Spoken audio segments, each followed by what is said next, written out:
Bonjour à tous, Bonjour à tous. bienvenue sur ce Bonjour à webinaire. tous. Bonjour. Alors, on va peut-être juste attendre encore quelques petites minutes le temps que tout le monde arrive et on pourra commencer.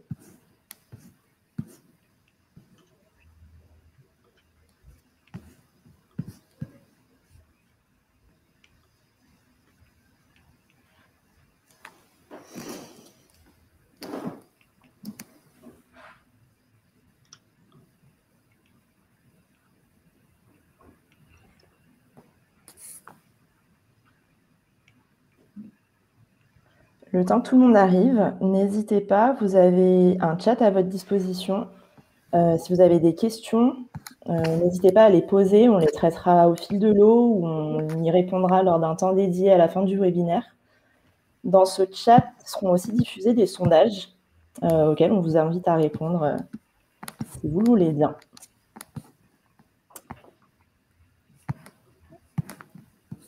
Alors, je vois que ça arrive. Je vais attendre encore 1 minute et puis on peut commencer.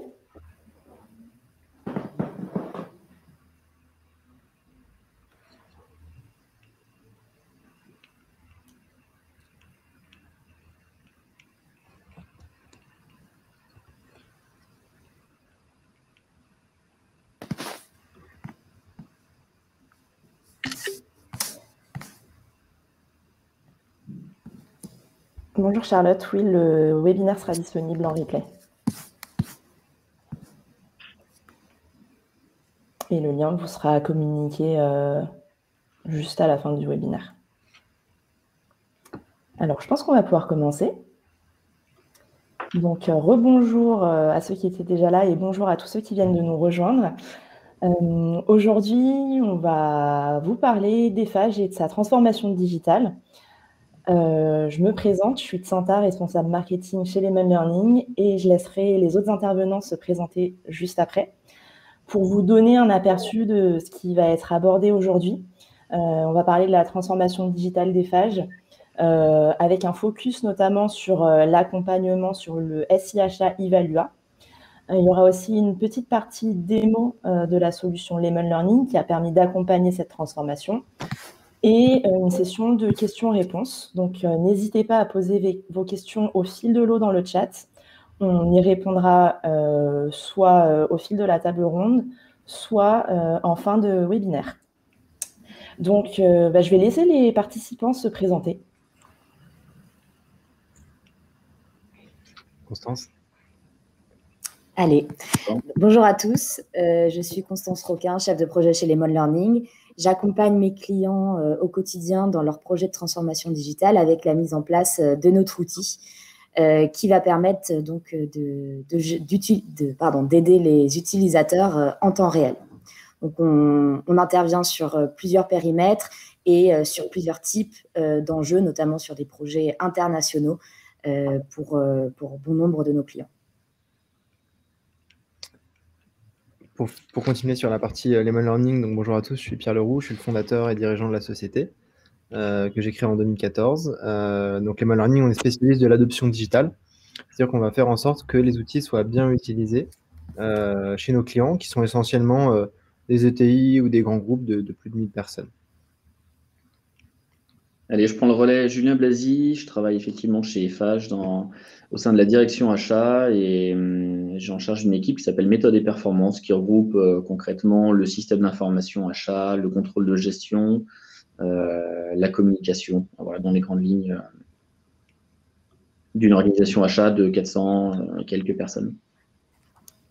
Merci à vous trois pour cette présentation. Et puis Julien, ça me permet de faire la transition pour recontextualiser un petit peu l'objet de cette table ronde.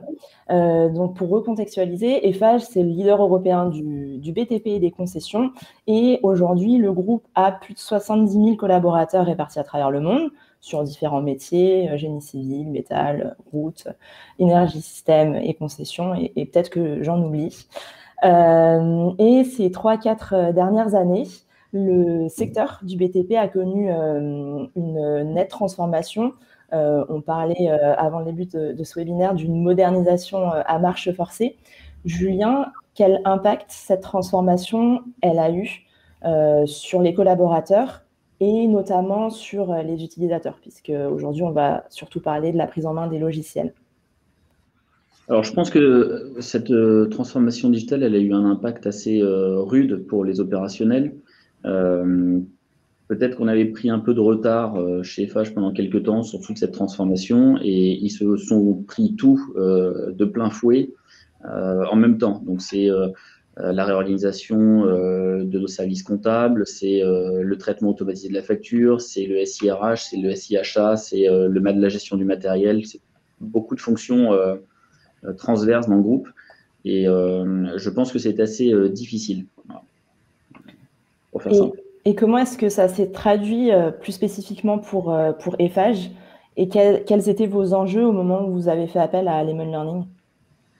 Alors, on a fait appel à Lemon Learning à un moment où notre application, notre SIHA de gestion des approvisionnements, qui est Evalua, commençait à être bien déployé. Donc, on a déployé à marche forcée pendant un an et demi.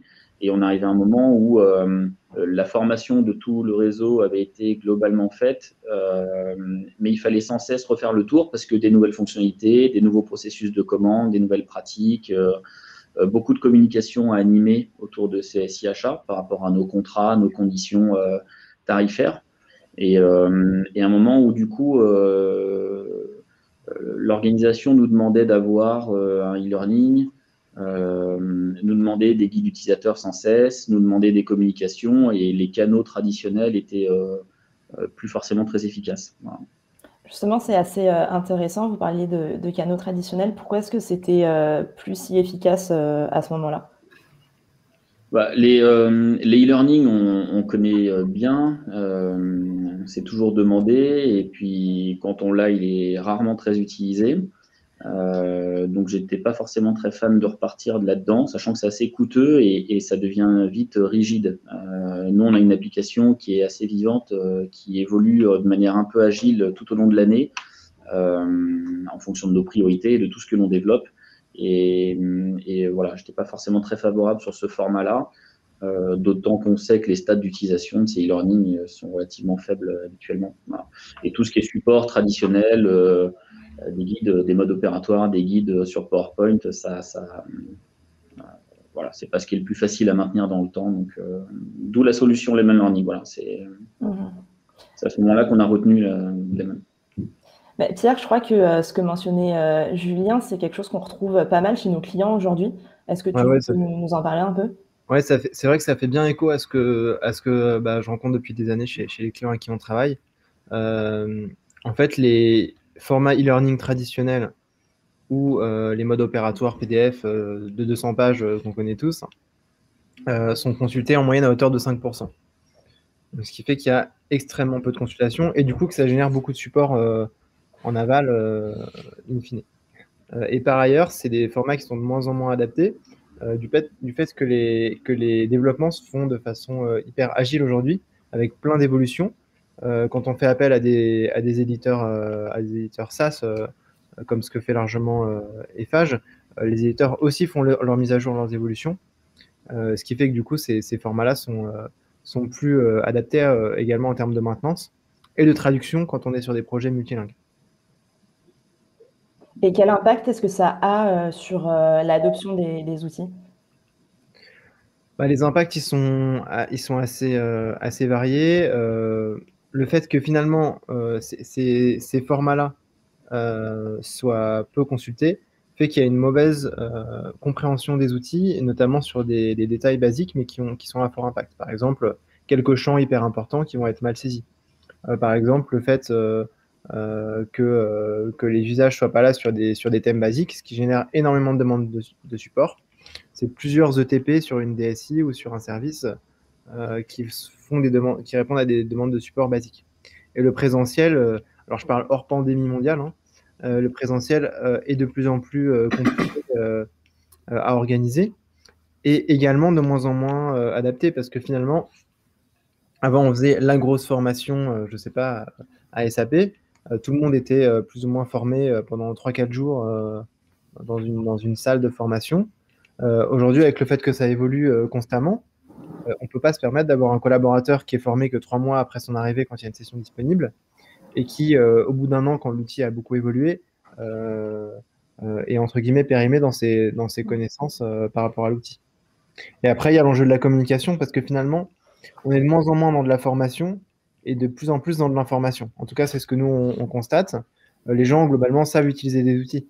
Mais le problème, c'est comment, pourquoi, à quoi correspond tel ou tel champ. Et c'est pour ça qu'on essaye, nous, de mettre des informations au bon moment pour réduire la part de formation initiale, mais donner l'information just in time, au moment où la personne en a besoin. Et pareil pour la communication, envoyer des messages tout au long de la vie du projet. Je pense qu'on y reviendra sur cette notion de communication un peu plus tard. Elle est assez intéressante, d'autant que chez Eiffage, il y a une fonctionnalité communication qui a été largement utilisée justement pour interagir avec les utilisateurs. Je pense qu'on y reviendra volontiers. Mais juste pour recontextualiser encore un petit peu, Julien, comment est-ce que Lemon Learning vous a accompagné en fait en tout début de projet et qu'est-ce qui a fait que vous avez pu vous lancer rapidement? Bon, d'abord, on a voulu être assez réactif et démarrer très vite, quitte à ne pas avoir beaucoup de guides interactifs, mais qu'on ait à minima l'outil de communication. Et ça, c'est important parce qu'en fait, sur notre système de commande, en l'occurrence, on a un peu plus de 10 000 utilisateurs. On a besoin d'informer en permanence qu'il y a un nouveau punch-out, donc une liaison vers le site marchand d'un fournisseur, par exemple, qui a été mise en place. Et donc, c'est un changement qui peut être assez important pour une certaine population.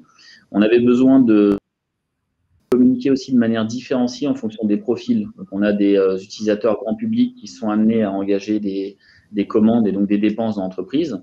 Mais on a des populations plus spécialisées qui sont des approvisionneurs, qui du coup ont une connaissance des consignes, des politiques achats beaucoup plus poussées et qui doivent réorienter les besoins vers les bons fournisseurs. Donc eux, on devait avoir une communication un peu différenciée et ça nous a été assez utile de pouvoir distinguer des acheteurs, des approvisionneurs et des comptes classiques grand public dans l'entreprise. Donc on a fait ce choix de démarrer très vite pour avoir à minima cet outil de communication et on a développé les guides interactifs au fur et à mesure ensuite. On a aussi eu une approche plus globale en se disant on croit beaucoup au projet et on a tout intérêt en fait à capitaliser en mutualisant Lemon Learning au niveau du groupe et pouvoir l'utiliser dans plein d'applications. Et c'est ce qu'on a fait parce qu'on a déployé après sur d'autres projets avec le même succès en fait. Et ça, Pierre, c'est quelque chose qu'on fait aujourd'hui chez de plus en plus de clients, de déployer Lemon Learning sur de nombreux applicatifs. Oui, en effet, on a les capacités techniques aujourd'hui de déployer Lemon Learning sur, un peu comme Eiffage, l'ensemble des collaborateurs sur l'ensemble des applicatifs. L'intérêt, c'est que côté utilisateur, l'utilisateur va retrouver ses petits un petit peu avec Lemon Learning et avoir le réflexe, dès qu'il a une question, d'aller chercher le guide. Et au niveau communication, conduite du changement, ça permet d'avoir une approche globale de l'adoption digitale de l'entreprise, qui est un sujet aujourd'hui sans direction informatique avec qui on travaille beaucoup, qui se disent ok, on a un parc applicatif qui nous coûte X millions par an avec tant d'outils, et aujourd'hui ils sont utilisés à 70%. Est-ce qu'on ne pourrait pas essayer de monter à 90%? Et du coup, c'est une démarche industrielle et globale qui est intéressante à la fois pour l'utilisateur final, mais aussi pour la DSI. Et comme disait Julien, ça permet de capitaliser, donc de rentabiliser aussi Lemon Learning sur l'ensemble du périmètre. Tout à fait. Et puis, il y a aussi un point important, et c'est un schéma qui peut revenir aussi souvent dans cette gestion de projet. C'est un premier outil qui va se lancer, qui a besoin d'avoir cette transition de canaux traditionnels à quelque chose de plus interactif. Et ensuite, on va intervenir sur des transitions d'outils. Et donc, c'est la volonté du client de vouloir, lorsqu'ils vont lancer un nouvel applicatif, d'avoir à ce moment-là directement Lemon Learning. Et du coup, l'utilisateur va directement être accompagné vraiment de bout en bout. Il connaît déjà l'outil puisqu'il a déjà pu l'utiliser. Et dès le démarrage d'un nouvel applicatif, il va retrouver du coup son outil. Et on va être vraiment dans cette idée de transition et d'accompagnement tout au long. Donc, si je reprends un peu ton propos, Constance, il y a plusieurs cas de figure. Il y a le cas où l'outil est déjà déployé et en fait, Lemon Learning vient se greffer pour accompagner les utilisateurs existants. Il y a le cas de figure où on accompagne aussi des déploiements d'outils en amont de ce déploiement-là. Ça, c'est deux cas de figure assez intéressants. Et dans un cas comme dans l'autre, l'outil est assez simple à prendre en main. Je pense que ce qui peut être intéressant là, c'est de partager, Constance, si tu as des retours un petit peu sur ce début de projet avec Eiffage. Comment est-ce qu'on a accompagné les équipes? Parce qu'aujourd'hui, si je ne me trompe pas, les équipes d'Eiffage sont parfaitement autonomes dans la conception des contenus. Tout à fait. Et puis alors, ce qui va être intéressant, c'est aussi dans la globalité d'Eiffage, on va travailler différemment en fonction des applicatifs. Le but, c'est vraiment de pouvoir coller au maximum aux enjeux, mais aussi aux ressources, à la bande passante des équipes. Donc, par exemple, côté Evalua, les équipes sont autonomes, donc ça passe par une phase, bien sûr, de compréhension des enjeux, de formation, toujours de support, et ensuite d'évolution avec souvent l'analyse des statistiques, des audits, pour ensuite continuer vers un cheminement qui pourrait être davantage collé aux utilisateurs. Dans d'autres outils côté Eiffage, on va se rendre compte que ce n'est pas forcément vrai. On va avoir des ressources, par exemple, des cabinets de consultants qui vont être dédiés davantage aussi à la création Lemon Learning. Et donc, on va avoir une relation qui va être différente. Mais en tout cas, ça sert toujours le même but. C'est vraiment de pouvoir toujours coller aux besoins de l'utilisateur et d'aller récupérer ces informations pour faire évoluer le produit. Et donc, c'est comme ça ensuite qu'on va réaliser la transition et l'accompagnement au quotidien. Et pour rebondir sur ce que tu dis, Constance, Julien, je vois une question dans le chat qu'on peut peut-être traiter maintenant. Est-ce qu'une communication aux utilisateurs a été mise en place, une communication spécifique en fait, pour annoncer l'arrivée de Lemon Learning sur Evalua? Comment ça s'est passé? En fait, on a fait beaucoup de teasing. On a fait des démos sur un environnement de test avec 4-5 guides qui ont été faits assez rapidement, qu'on a montré à pas mal de personnes. Ça a eu son effet buzz en interne qui a fait beaucoup de bruit. Donc, après, évidemment, on a fait un retour d'expérience sur cette phase pilote qu'on a présentée dans toutes les instances du groupe. Donc, ça a fait du bruit, mais plutôt par la viralité et pas forcément très volontairement. Mais ça marche bien, ça aussi. Et in fine, quand ça a été mis dans l'outil, il n'y a pas eu de communication. La communication, Lemon est autoporteur en fait. Les gens se sont connectés à leur outil de travail et ils ont eu le pop-up avec une actualité. Bonjour, bienvenue, voici Lemon Learning, le lien vers la petite vidéo YouTube, etc. Et ils se sont vite approprié ça sans qu'il y ait eu besoin de faire une communication en amont sur Lemon Learning. Voilà. Ça s'est fait en live. Je pense que ça fait une très bonne transition sur la démo. Parce que, en fait, vous allez le voir, Lemon Learning est vraiment intégré dans les outils en production. Donc, quand l'utilisateur se connecte, c'est ce que disait Julien, il se connecte de toute façon à son outil de travail. Donc, Lemon Learning vient se greffer à son quotidien. Pierre, je te laisse peut-être prendre le partage d'écran pour faire une petite démo. Juste une autre question de Eva sur les utilisateurs seulement internes ou externes. On peut faire les deux chez Lemon Learning à des use cases, et notamment dans les achats sur la partie sourcing. Il me semble que chez Eiffage, on a la partie externe aussi, non? Pas à ma connaissance. Ah, bon. Il y a d'autres clients où il y a la partie externe. Pas énormément, mais pas encore. Ok. En tout cas, on a plein de clients qui le font aussi sur la partie externe pour former des clients sur leur site e-commerce, par exemple, ou sur des outils achats. Mais pour ça, il faut que le plugin soit intégré nativement à l'application. Bah alors, c'est une ligne de code JavaScript dans ce cas qui est intégrée dans le code. Il faut que l'éditeur accepte ça et ce n'est pas tous les éditeurs qui acceptent. On en a un qui a accepté et il y en a un qui a refusé. Et... Ouais, exactement. Ouais. Donc, du coup, on a énormément de fournisseurs qui se connectent sur l'autre solution qui a refusé de l'intégrer. Et... Ça serait pour nous un super levier que de pouvoir le faire. S'ils nous écoutent. Voilà. Voilà. Pierre, peut-être avant que tu passes à la démo, on n'a pas forcément pris le temps de présenter ce que faisait Lemon Learning. Ah oui. Alors, Lemon Learning.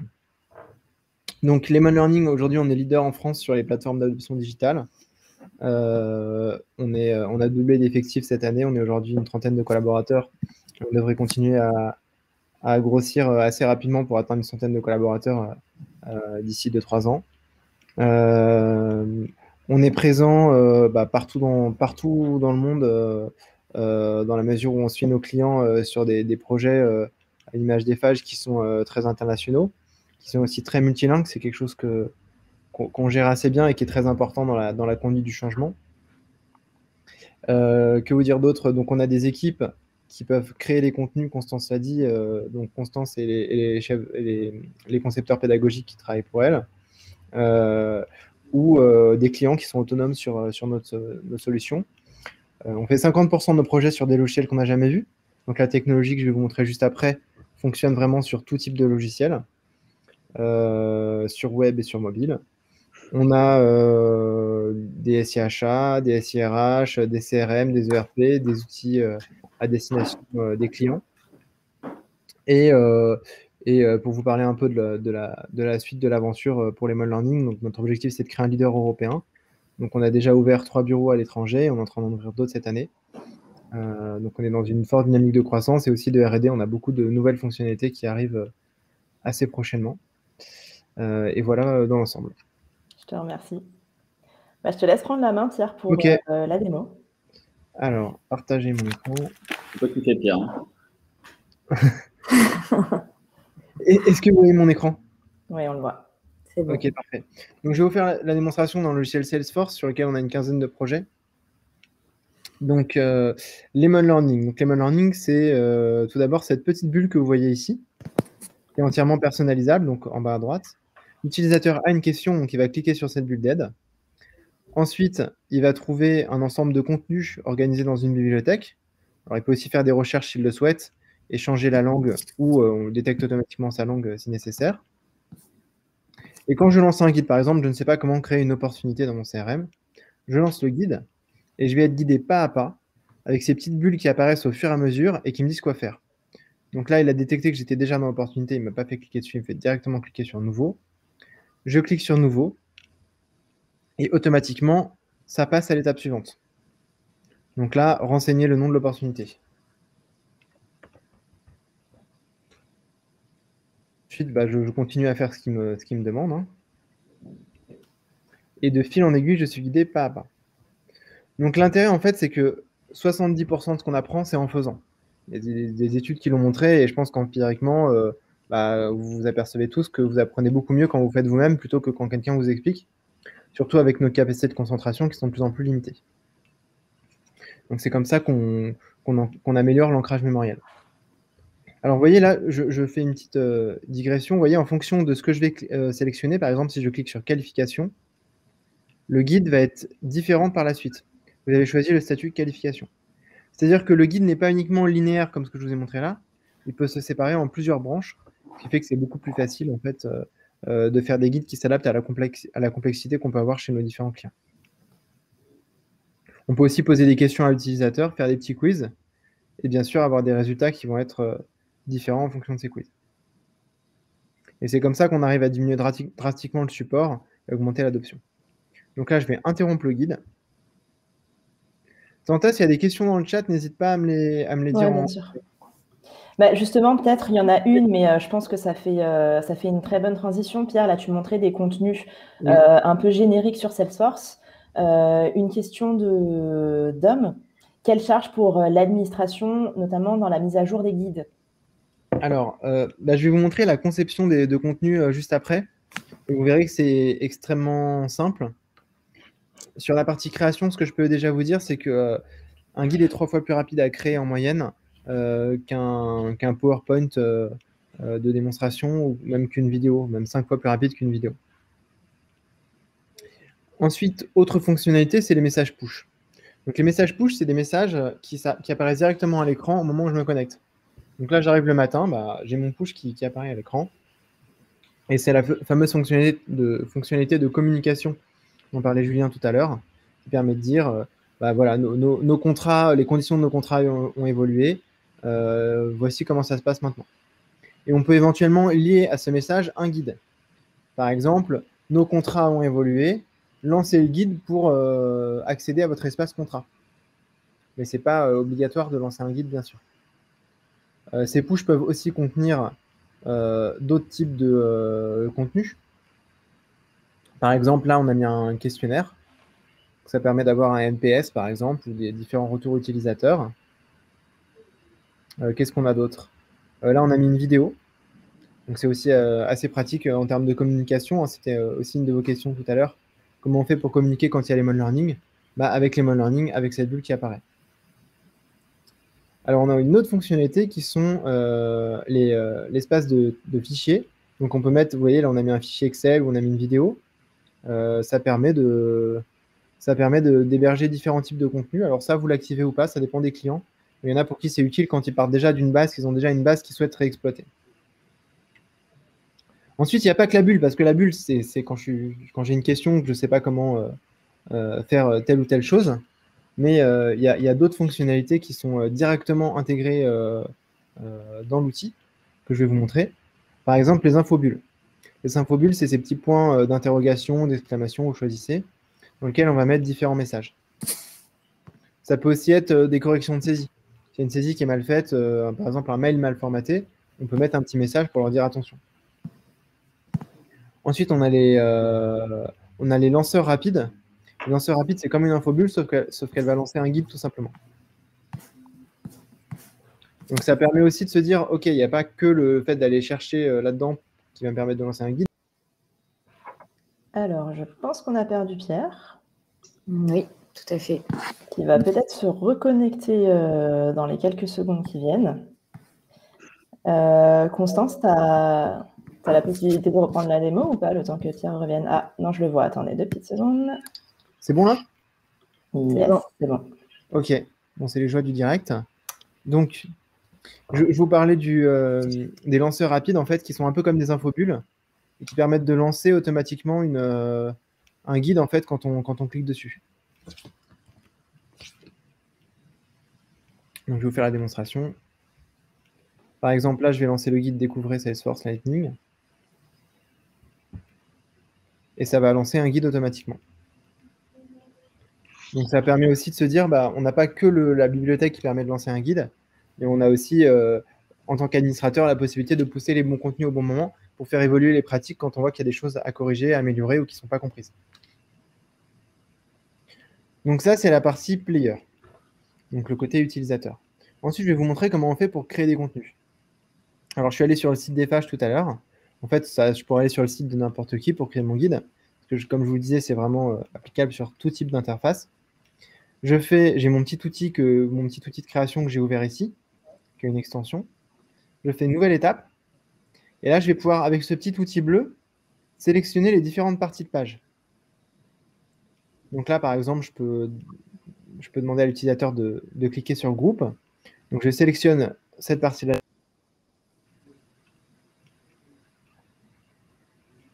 Ensuite, je rentre le contenu de ma bulle, cliquer sur groupe, et je mets le déclencheur, donc ce qui fait qu'on va passer à l'étape suivante. Là, je peux dire que c'est un clic sur l'élément, par exemple. Je sauvegarde, et j'ai créé ma première étape. Donc, ça répond à votre question tout à l'heure de comment on fait pour modifier le contenu. En fait, pour modifier le contenu, c'est très simple. Je vais dans mon petit onglet « Modifier » ici. Je peux changer assez facilement les couleurs si je le souhaite. Je peux mettre des liens, des images, enfin vraiment faire quelque chose d'avenant pour l'utilisateur et c'est très important pour eux. Et je peux resélectionner la zone si je le souhaite. Vous voyez, avec ça, maintenant, ça ne va plus cliquer sur groupe, mais ça va cliquer sur finance, par exemple. Voilà. Donc voilà, il n'y a pas forcément besoin de savoir coder, en fait. Tout à fait. Tout à fait. C'est pour ça qu'on a plein de clients qui créent les contenus eux-mêmes. Là, vous voyez, j'ai changé, ça ne clique plus sur groupe, ça clique sur finance. Donc, c'est vraiment industriel comme approche et c'est fait pour s'adapter à des logiciels qui changent tout le temps, sachant qu'on a un algorithme qu'on est les seuls à avoir au monde qui permet de se baser sur plein de chemins dans les pages des applications et qui permet d'avoir quelque chose de très stable en cas de changement de logiciel. Ce qui est quand même important aujourd'hui où les logiciels évoluent de façon constante. Et là, Pierre, pour répondre à la question de Raghav qui demande si on a déjà fait des intégrations avec les applications Google, là, tu as montré un exemple sur Salesforce et pour la partie éditeur sur Eiffage. En fait, on s'intègre à n'importe quel applicatif accessible depuis le web. Tout à fait. Après, l'avantage sur Google, c'est qu'on a déjà des contenus existants. Vous voyez là, nous on utilise Google chez les Lemon Learning. Vous voyez, là, on a déjà plein de contenus déjà prêts, en fait, qui permettent de vous lancer rapidement parce que, pour le coup, c'est assez similaire d'un client à l'autre. Et d'ailleurs, on a fait un beau projet chez Randstad régulièrement où ils ont pu réutiliser nos contenus de façon assez régulière. Et pour finir un peu sur la démo, il y a une autre question, Pierre, de Nathalie. Oui. Sauf erreur, j'avais compris que Lemon Learning s'intègre dans les applicatifs existants de l'entreprise. Est-ce le cas dans la démo? C'est-à-dire? Alors, je t'ai lu la question telle quelle. Oui. Nathalie, je ne sais pas si vous pouvez préciser un petit peu votre question, s'il vous plaît. En fait, ça marche aussi sur un site internet lambda. Ce que Pierre vient de faire sur le site fh.com, ce n'est pas une application de l'entreprise Lemon. Oui. Oui, ça va s'adapter sur tout type de logiciel. Et peut-être une autre partie de la question, pas que sur des applicatifs qui viennent d'être mis en place. C'est aussi des fois des applicatifs qui existent depuis des années et où il y a des cailloux dans la chaussure depuis des années en termes d'adoption et de support, de compréhension du logiciel ou même de nouveaux arrivants. Parce qu'aujourd'hui, chez tous nos clients, on a un turnover qui est assez important sur des fonctions qui utilisent le logiciel. Je pense par exemple, on a beaucoup de clients dans l'immobilier. Dans l'immobilier, il y a un turnover qui est très, très important. Donc, il y a tout le temps des nouveaux arrivants. Donc, Nathalie a précisé sa question. La démo est un CRM d'un client. En fait, là, on vous a fait la démo sur un environnement de test Salesforce qui nous appartient. Mais c'est ce que disaient Pierre et Julien. On peut tout à fait se greffer à tous les applicatifs web des entreprises, qu'ils aient été développés en interne ou qu'il s'agisse d'une solution du marché. Web ou SAP. Mais on ne vous a pas fait la démonstration sur Evalua des fâches parce que c'est quand même un peu sensible. Il y a des process internes, voilà, donc il y a leur tambouille qu'on ne peut pas se permettre de montrer les applicatifs de nos clients, malheureusement. Juste pour finir, donc en fait, on a aussi un back-office derrière qui vous permet de gérer de façon industrielle tous vos contenus, que je ne détaillerai pas aujourd'hui, mais il y a vraiment cette gestion extrêmement fine qui est possible et qui permet notamment de gérer plusieurs rôles utilisateurs, comme ce que disait Julien tout à l'heure. Pierre, je te remercie. Sur Evalua plus spécifiquement, parce qu'on parlait d'applicatifs un peu différents, Julien, quels étaient les enjeux en termes de conduite du changement sur Evalua pour Eiffage? Alors, ces enjeux, ils sont énormes en fait. L'entreprise a décidé il y a quelques années de réorganiser sa gestion de la comptabilité et le traitement de la facture, qui a été réorganisé en centre de services partagés. Et on a édité très tôt dans l'entreprise nos process cibles en disant pour que la facture puisse être traitée de manière éloignée du chantier, de manière centralisée, il faut qu'il y ait en amont une commande et une réception. Et cette partie commande-réception, du coup, pour l'outiller, on a mis en place Evalua. Donc, ça a été une conduite du changement très, très forte dans l'entreprise parce qu'il a fallu inciter des opérationnels, des personnes sur les chantiers à formaliser des bons de commande, à générer des réceptions pour que la facture puisse être traitée automatiquement. Et ça, ce n'était pas dans la culture. On n'avait pas réussi cette conduite du changement jusqu'à maintenant. On avait plutôt des opérationnels qui passaient des commandes de manière téléphonique auprès du fournisseur, se faisaient livrer et ensuite il y a une facture qu'il fallait traiter en interne, comprendre, reboucler avec l'opérationnel pour savoir s'il était bien d'accord pour la payer ou pas. Donc voilà, c'était ça l'enjeu, c'était d'arriver à déployer la commande en amont. Et on parle d'une population très large. Aujourd'hui, on est à près de 12 000 utilisateurs, je crois, et on n'a pas encore tout à fait fini notre déploiement en France. Et il reste tous les déploiements internationaux à venir. Donc, l'enjeu était énorme en fait sur Evalua pour nous. Et c'est une conduite du changement qui s'est faite de manière accélérée sur à peine 2-3 ans, on va dire. Justement, c'est assez intéressant. Vous venez de mentionner la spécificité de la population d'utilisateurs qui se trouvait sur les chantiers. Qu'est-ce que ça implique en fait en termes de gestion de projet? Je pose la question à Julien et Constance, peut-être si tu veux compléter aussi, n'hésite pas. Qu'est-ce que ça implique en termes de gestion de projet et en termes de communication? On en parlait en début de webinaire. Je sais que vous avez mis en place certaines choses. En termes de conduite du changement, c'est évidemment une conduite longue. Il y a un enjeu très fort pour favoriser l'appropriation de l'outil par l'opérationnel, qui a des tas d'autres choses à faire que de faire des commandes, donc il faut qu'ils comprennent vite. Il y a des pratiques de commande particulières, il y a des processus particuliers qui sont un peu plus élaborés, un peu plus compliqués. Il y a une manière de s'approvisionner. On peut s'approvisionner avec des champs libres où on exprime son besoin comme ça, mais on peut aussi le faire à partir de catalogues et donc à partir des résultats de nos politiques achats. Et donc, on oriente, finalement, on prépare un contenu un catalogue qui a été prénégocié, qui est bien présenté et qui facilitera la vie de l'opérationnel s'il pioche dedans. Et là, c'est gagnant-gagnant. Il utilise le contrat, donc le contrat est plus pertinent, les prix sont plus pertinents, etc. C'est quand même une démarche aussi achat, au-delà d'être un processus de traitement automatisé de la facture. Donc voilà, je ne sais pas si j'ai bien répondu à la question. D'ailleurs, je me suis un peu égaré là-dessus. Du coup, je prends la suite aussi pour compléter par rapport à ce que tu dis. On est dans cette logique aussi voilà, de pouvoir vraiment cibler une population. Et pour cibler une population, il faut quand même avoir un certain nombre d'informations pour savoir donc, que cette personne fait partie de telle direction, de tel métier, etc. À partir de ce moment-là où on a ces informations, on va pouvoir créer du parcours pédagogique qui va être vraiment très fin, qui va être granularisé, et donc envoyer du contenu directement sur l'applicatif qui va lui parler, qui lui sera dédié, et dans le même sens, avoir du coup ces push, ce système de communication qui va aller directement, donc une information qui va directement aller vers la bonne personne concernée. Et donc, ça va être une gestion, ce qu'on peut appeler par tag ou par étiquette, etc. Mais en tout cas, ces données vont vraiment permettre ensuite d'avoir une segmentation très fine. Et on peut aller même au-delà de cette idée, puisque c'est un peu ce qui se passe aujourd'hui avec Evalua, c'est de donner la main à des gestionnaires par pôle, par département, qui vont s'occuper d'envoyer leur propre communication à leur propre population. Donc, c'est-à-dire que le savoir, du coup, en fait, va s'étaler au sein des phages. Et donc, on va avoir une personne qui va être responsable de l'envoi de certaines informations pour certaines populations. Ouais, on va démarrer ça prochainement. On va déléguer effectivement localement. Nous, on a une dimension géographique locale très importante. Et un contrat cadre, typiquement, peut être groupe, peut être national ou peut être beaucoup plus local à l'échelle d'un chantier ou d'une région.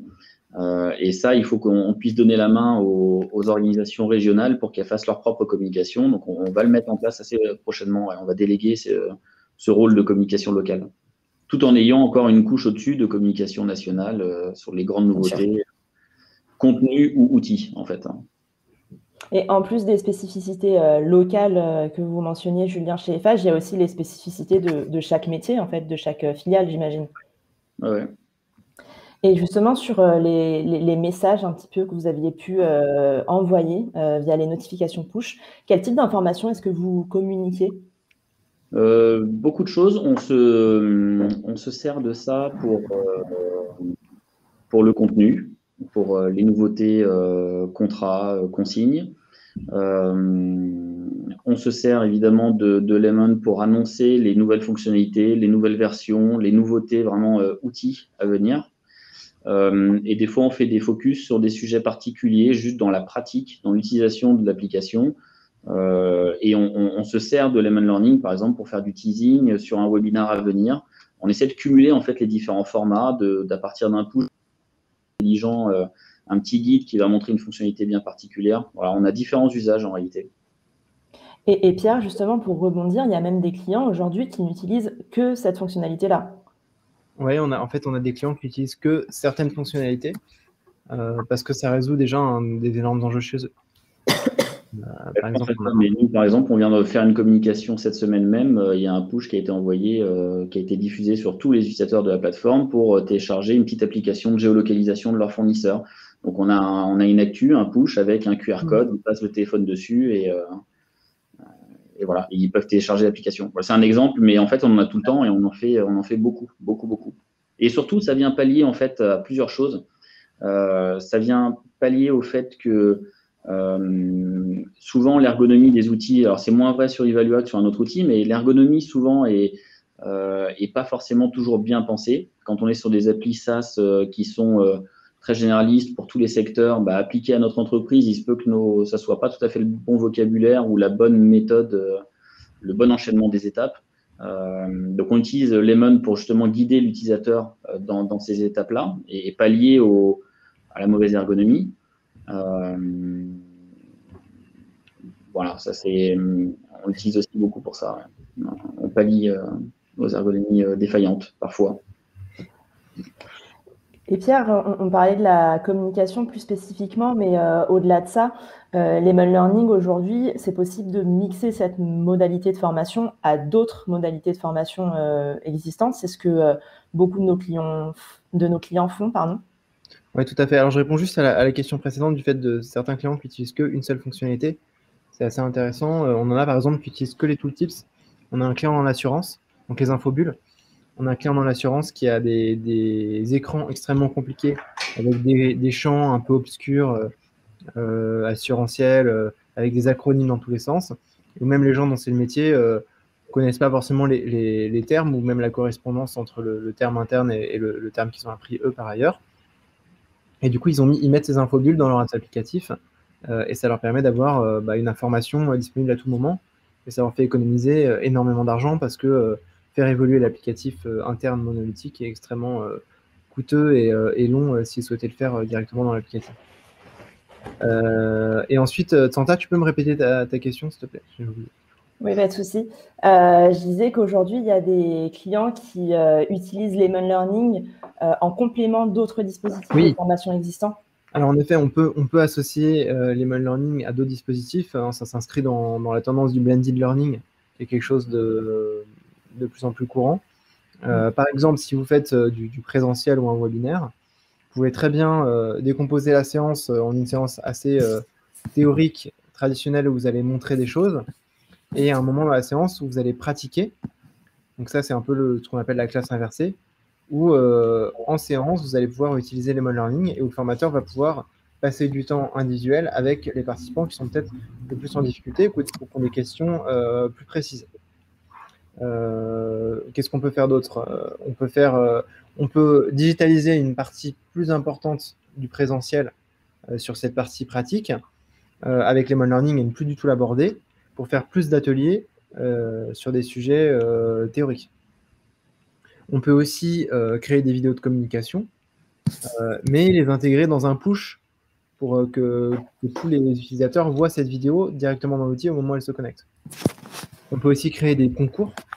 Donc, vous allez créer des concours que vous allez promouvoir avec Lemon Learning et que derrière, il y a un challenge un petit peu gagner, je ne sais pas, une tablette, mais que ça soit promu avec Lemon Learning. Donc, en effet, il y a beaucoup de choses qui peuvent être faites de façon multimodale et c'est une tendance forte. Je pense que dans tout dispositif aujourd'hui, il faut réfléchir multimodal, bien que dans certains cas, le budget ne le permette pas et qu'il faille tout faire en distanciel. On a des clients qui font 100% distanciel. Ça a été plus ou moins le cas d'Eiffage sur la partie du projet qu'on a traité. Merci Pierre. Peut-être avant qu'on passe à la partie questions-réponses, parce que je vois qu'il y en a quand même beaucoup, donc on va se laisser un petit temps pour y répondre. Il y a eu quelques questions au sujet des retombées du projet. Julien, est-ce que vous pouvez nous en parler un petit peu? Je sais qu'il y avait une phase pilote qui avait été menée et que vous aviez eu des retours. Et puis peut-être au-delà de la phase pilote, aujourd'hui, vous avez déjà des retours utilisateurs? Alors effectivement, ces stats datent un petit peu, datent de notre phase pilote qui était en fin 2019, si je ne me trompe pas. Ça avait été réalisé auprès de l'ordre d'une cinquantaine de répondants. Ce qui était ressorti, c'est que voilà, c'était quelque chose de très attendu, notamment pour embarquer les nouveaux arrivants et les solutions à leur proposer. Donc 87% affirmaient que les guides étaient adaptés à leurs besoins, qu'ils étaient satisfaits ou très satisfaits de la solution. Bon voilà, à cette époque-là, il fallait qu'on travaille beaucoup sur les guides. On n'avait fait que 5 guides tests et depuis, on en a développé beaucoup plus.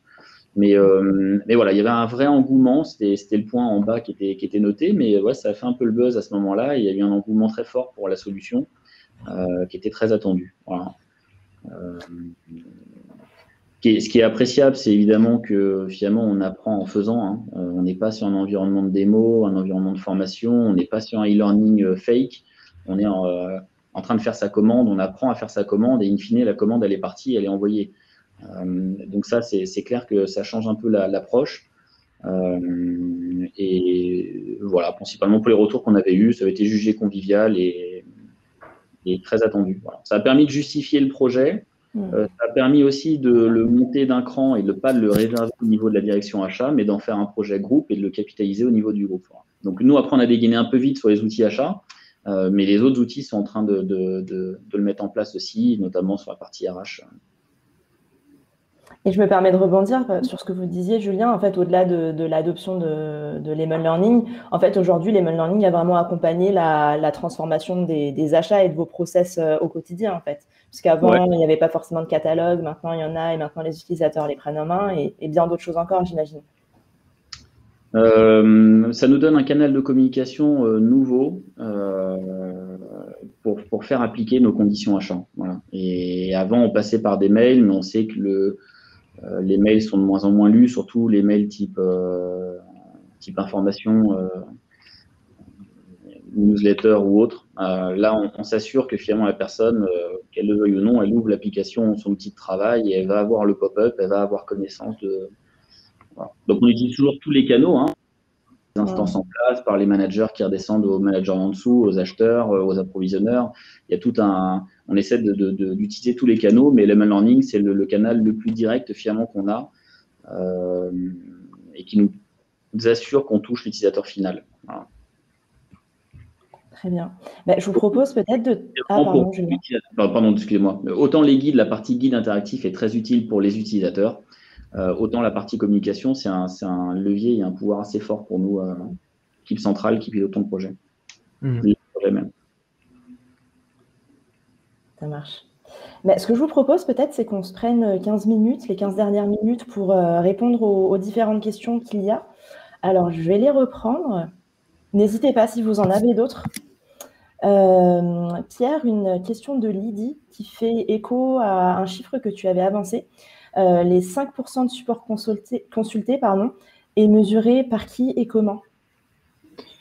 En fait, c'est une étude que j'avais vue il y a bien longtemps, mais donc je ne l'ai pas sous la main. Mais par contre, c'est vérifié chez tous nos clients.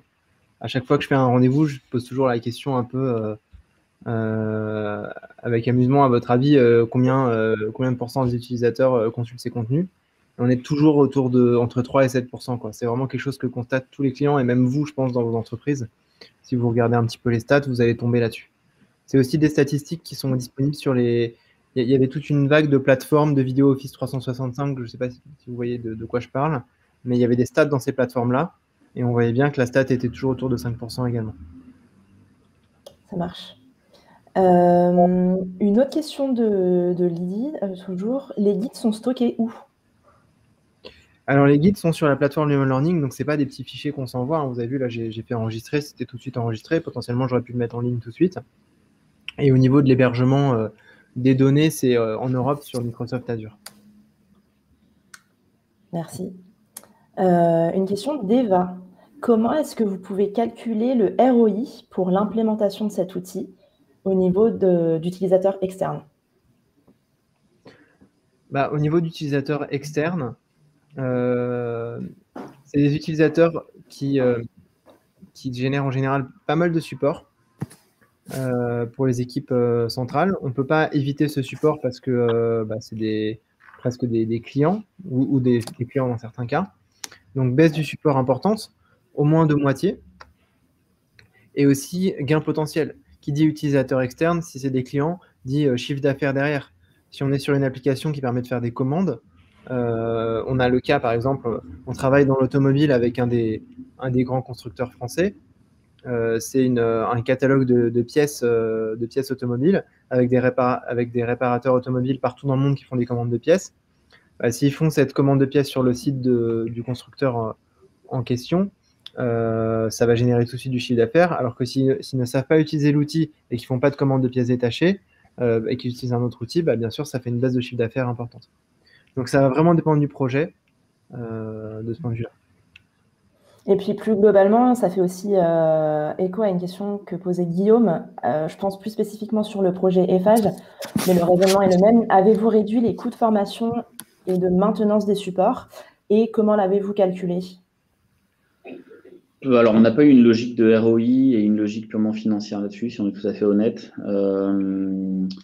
On n'a pas réduit les budgets, on avait des ressources en place qui faisaient des formations sur des formats traditionnels, beaucoup de présentiel, qui faisaient le tour de France pour aller un peu partout faire des sessions de formation.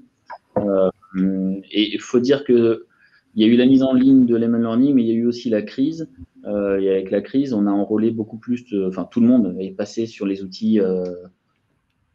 Et du coup, on est passé sur des formats de formation beaucoup plus numériques, beaucoup plus courts. On a revu complètement notre approche formation in fine, mais la crise n'y est pas pour rien non plus. Voilà.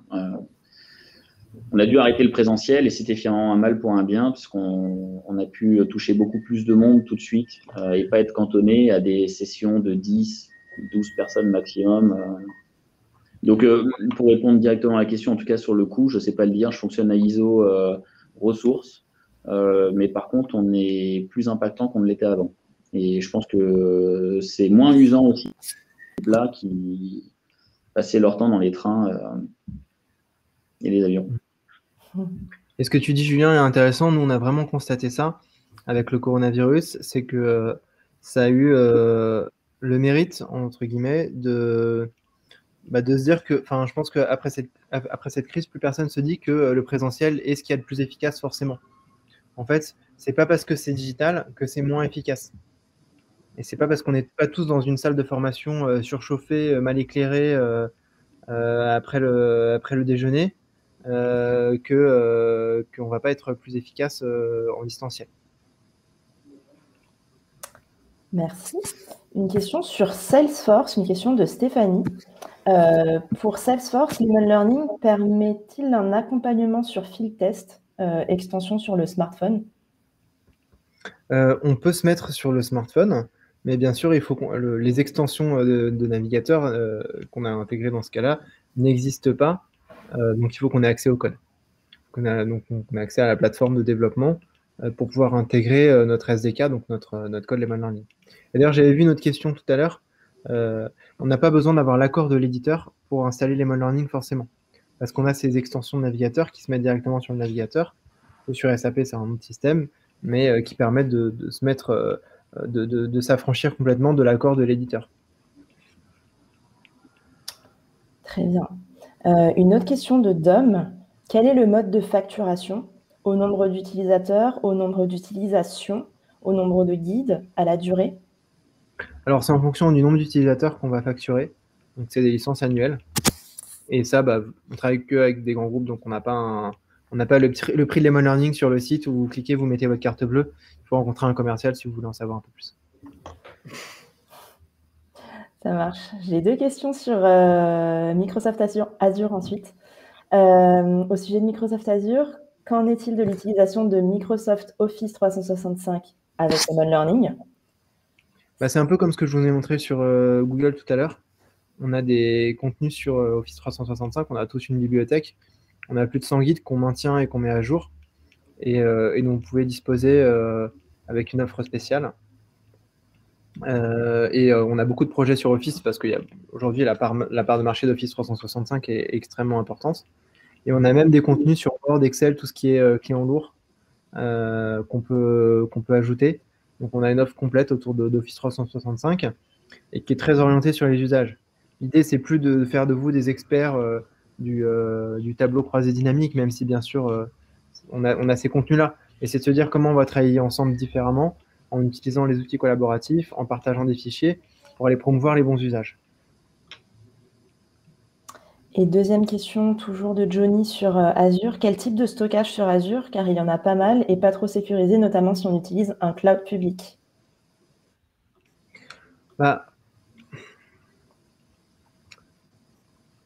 Aujourd'hui, on est sur une plateforme en PaaS de notre côté, qui est sur Azure. C'est la partie,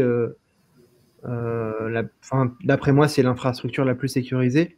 Elle n'est pas Elle n'est pas inflammable comme OVH et elle est vraiment, enfin, il y a un respect fort, un engagement fort de Microsoft depuis des années autour de sa plateforme.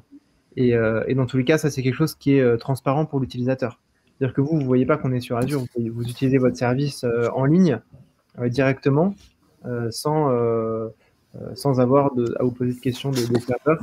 Et par ailleurs, on ne montre pas de blanche à chaque fois sur tous nos clients. Hein. On travaille avec des clients qui sont très sécurisés comme Eiffage, mais aussi avec des banques, des assurances, avec des ministères.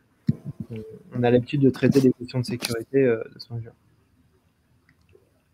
Merci Pierre. Je crois que j'ai fait le tour des questions. Julien, Pierre, Constance, dites-moi si j'en ai oublié. Et parmi les participants, n'hésitez pas si vous avez d'autres questions. On a encore 5 minutes.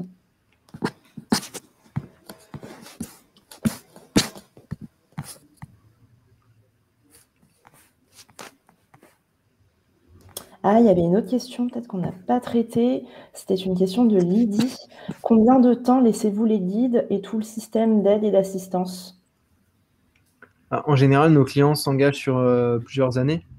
Parce que finalement, si on prend en compte le turnover, les évolutions du logiciel et les baisses de coûts importantes qu'on fait chaque année, c'est plus rentable pour nos clients de garder le logiciel Lemon Learning plutôt que de le faire juste pour 3 mois.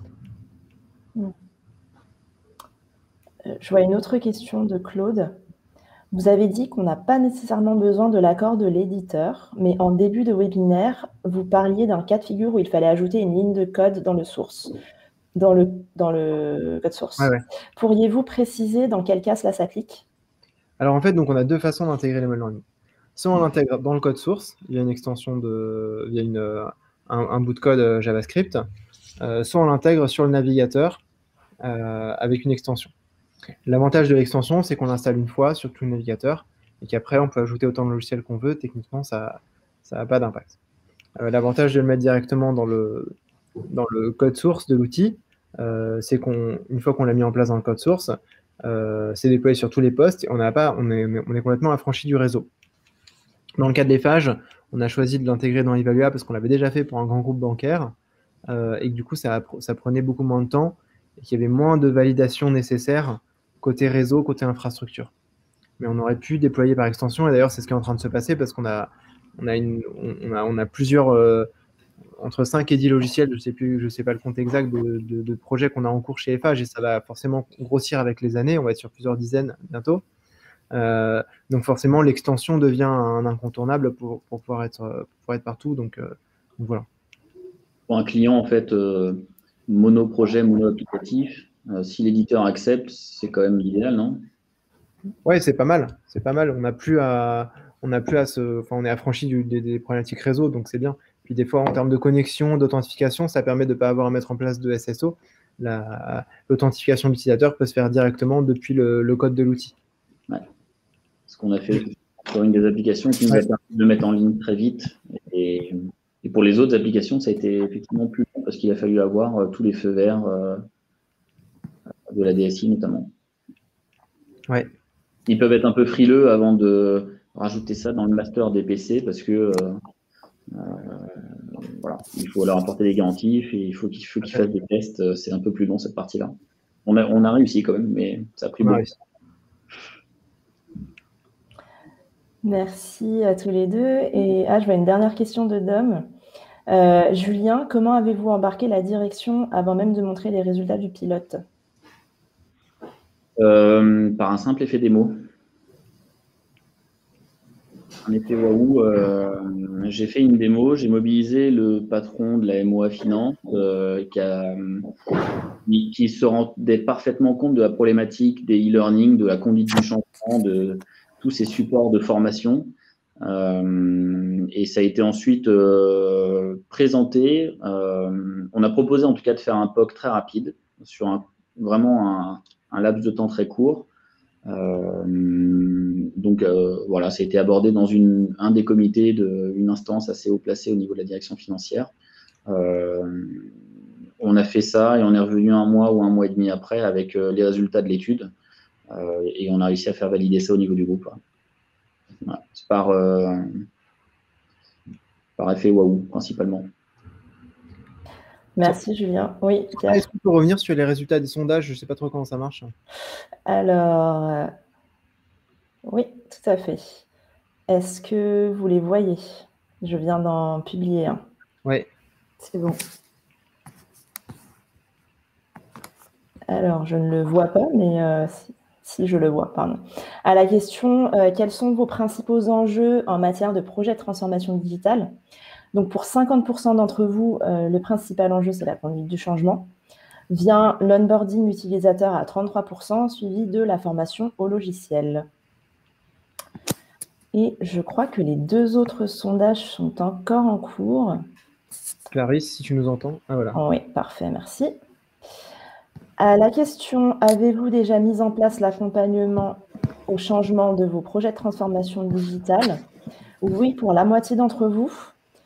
C'est en cours pour 25% et non à 25%.